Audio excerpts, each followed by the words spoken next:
Things have been moving pretty quickly here now, surprisingly enough. I added the legs to this piece so that it would be suspended in the air. These are just pieces of driftwood and branches that I had collected. This one here is actually from my brother-in-law's yard in California. He passed away a couple of years ago, so anytime I add these branches, it's kind of like Jeff still is here with us in a way. This one here, I've added the rim, which is philodendron cheese that I collected around our area when we were walking. And let's see, these are all ready for getting the final things done to them, which is the beading. Beading would be next once I get there. These pieces here couldn't stand up, so now they all stand up and they've had rims added to them. That's the philodendron. This one here, I added gourd seeds.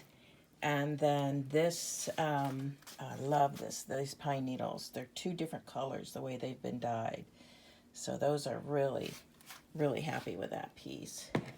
This one here has seagrass that I unraveled. And then that's why it stays curly. This one here has pine needles that were dyed a coffee color. This one here is a piece that I added. This is a kind of palm seed stem that someone gave me, a whole bunch of them, and I cut them all off and then soaked them. And they're delicate, very delicate.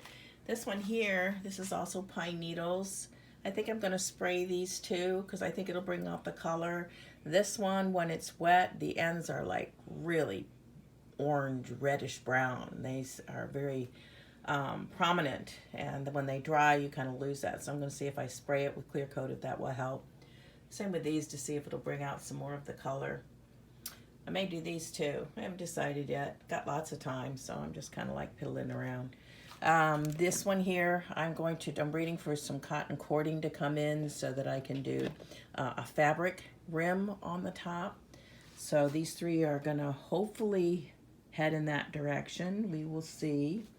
This one over here I'm working on. I'm soaking the reeds, or actually the date palm, or palm stem, seed pod stems. It's quite a mouthful. And they're in here. You can see them in there. They have to soak for quite a while. And this is also stuff that I had collected. Right down the street from our house, actually. Over here, there's my pitchers. And then all of my teapots now have their handles on them. I did that the other night. So those are all now ready to get their final work done on them. The final finishing, which is beading, and then adding the dried botanicals at the top. And then I always designate the front, and also it helps when I put something on the top and something here to let people know exactly where the lid goes when they put it back down. So I always like to do that for people so they're not trying to figure out how this thing goes back together again. So that's about it at this point in time, and should have some more maybe tomorrow. Have a good day, everyone.